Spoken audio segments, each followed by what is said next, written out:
میرے آقا کریم مصطفیٰ جان رحمت صلی اللہ علیہ وآلہ وسلم ایک دن صحابہ کے جرمٹ میں مسجد میں بیٹھے ہیں۔ میرے آقا نے مسجد کے دروازے کی طرف اشارہ کیا اور فرمایا کہ ابھی کچھ ہی دیر میں اس مسجد کے دروازے سے ایک شخص داخل ہوگا، وہ جنتی ہوگا۔ صحابہ دیکھنے لگے، تھوڑی دیر گزری تھی کہ ایک بزرگ مسجد کے دروازے سے انٹر ہوئے۔ ان کی داڑھی کے بالوں سے پانی ٹپک رہا تھا اور بغل میں جوتے ڈالے تھے، مسجد کے دروازے سے اندر آئے۔ اور پھر دوسرا دن مصطفیٰ جان رحمت صلی اللہ علیہ وآلہ وسلم اپنے صحابہ کے ساتھ بیٹھے ہیں۔ پھر میرے آقا فرماتے ہیں کہ میرے صحابہ سنو، اس دروازے سے ایک شخص داخل ہوگا جو جنتی ہے۔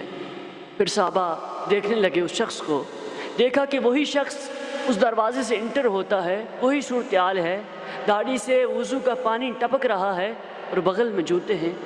پھر تیسرا دن آ گیا، میرے آقا صحابہ کو واعظ و نصیحت فرما رہے ہیں۔ صحابہ کے جرمٹ میں میرے آقا بیٹھے ہیں۔ میرے آقا فرماتے ہیں کہ اس دروازے سے جنتی شخص آئے گا۔ کچھ دیر گزرتی ہے، وہی شخص تیسرے دن بھی آتا ہے، وہی صورتحال ہے۔ ایک صحابی رسول ان صحابہ میں بیٹھے تھے جن کا نام حضرت عبداللہ بن عمر ہے۔ حضرت عبداللہ بن عمر رضی اللہ تعالیٰ عنہ نے بے انتہا رب تبارک و تعالیٰ کی عبادت کی۔ ان کی عبادت کا انداز یہ تھا کہ پورا دن روزہ رکھتے اور پوری رات تہجد نوافل پڑھا کرتے تھے، اور دن و رات میں ایک قرآن کریم ختم کیا کرتے تھے۔ حضرت عبداللہ بن عمر رضی اللہ تعالیٰ عنہ کے ذہن میں خیال پیدا ہو گیا، کیا میرے سے بھی زیادہ عبادت کرتے ہیں، اس وجہ سے انہیں جنت کی بشارت دے دی گئی ہے؟ وجہ کیا ہے، اس کا سبب کیا ہے؟ حضرت عبداللہ بن عمر رضی اللہ تعالیٰ عنہ نے سوچا کیوں نہ میں جا کر دیکھ لوں کہ معاملہ کیا ہے، کون سا ایسا عمل آخر یہ بزرگ کرتے ہیں جس کی وجہ سے میرے آقا نے انہیں جنت کی بشارت دے دی ہے۔ حضرت عبداللہ بن عمر کھڑے ہوتے ہیں، ان بزرگ کے پاس جاتے ہیں، کہتے ہیں چاچا والد سے کچھ جھگڑا ہو گیا ہے، کچھ دن میں آپ کے پاس رہنا چاہتا ہوں، کیا آپ مجھے اپنے پاس رکھیں گے؟ بزرگ نے کہا ہاں ہاں بیٹا کیوں نہیں، آ جاؤ۔ ساتھ لے کے جاتے ہیں۔ رات کا وقت آ جاتا ہے، وہ صحابی رسول کہتے ہیں کہ میں دیکھوں گا کہ یہ پوری رات کیا کرتے ہیں، کون سی خاص ایسی عبادت کرتے ہیں کہ مصطفیٰ نے جنت کی بشارت دے دی۔ وہ صحابی رسول حضرت عبداللہ بن عمر رضی اللہ تعالیٰ عنہ، رات کا وقت ہوتا ہے، وہ جا کر دیکھتے ہیں۔ جب رات کا وقت آیا تو وہ بزرگ تکیے پہ سر رکھا اور کہتے ہیں اللہم بسمک اموت و احیا۔ وہ بزرگ سو گئے۔ پوری رات وہ صحابی رسول حضرت عبداللہ بن عمر رضی اللہ تعالیٰ عنہ دیکھتے رہے کہ ابھی بزرگ اٹھیں گے، رب کی عبادت کریں گے، ابھی اٹھیں گے عبادت کریں گے، ابھی اٹھیں گے عبادت کریں گے۔ کرتے کرتے پوری رات گزر گئی، فجر کی اذان ہوئی، آنکھ کھلی، بزرگ اٹھے، نماز ادا کی۔ اب دوسرا دن آ گیا، دوسری رات جب آئی تو پھر حضرت عبداللہ بن عمر کہتے ہیں کہ یار شاید کہ اس دن وہ بیمار ہوئے ہوں گے، آج دیکھتے ہیں، آج وہ عبادت کریں گے۔ رات کا وقت آیا، دوسرا دن ہے، دوسری رات ہے۔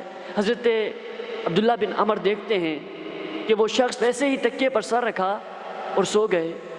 پھر فجر کا وقت ہوا اور وہ اٹھے۔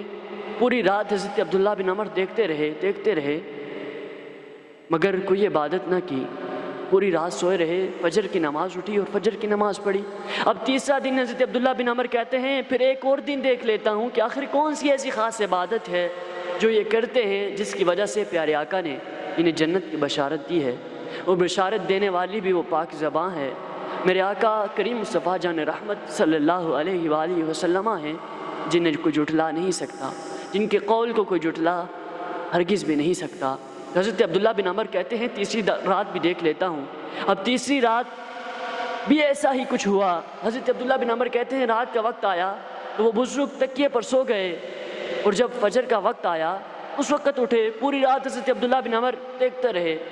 جب صبح کا وقت ہوا تو حضرت عبداللہ بن عمر رضی اللہ تعالیٰ عنہ نے اس بزرگ سے کہا کہ چچا دراصل مسئلہ یہ ہے کہ میں اپنے والد سے جھگڑا نہیں ہوں، نہ ہی انہوں نے مجھے گھر سے نکالا ہے، میں تو اس لیے یہاں آیا تھا کہ پیارے آقا نے آپ کے بارے میں جنت کی بشارت دی ہے، انہوں نے فرمایا ہے کہ آپ جنتی ہیں، تو میں نے چاہا کہ میں بھی دیکھوں کہ کون سی خاص ایسی عبادت کرتے ہیں جس وجہ سے پیارے آقا نے آپ کو جنت کی بشارت دے دی ہے۔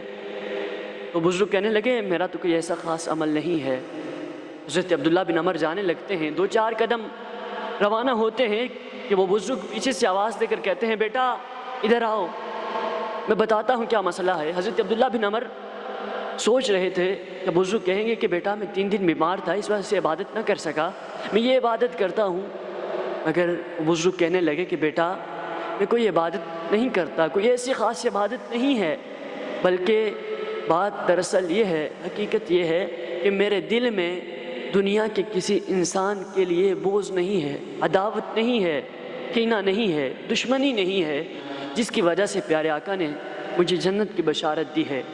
تو محترم سامعین، جو دشمنی ہے، جو بغض ہے، جو کینہ ہے، جب انسان اپنے اندر سے سینے سے نکال لیتا ہے تو پھر رب تبارک و تعالیٰ راضی ہو جاتا ہے.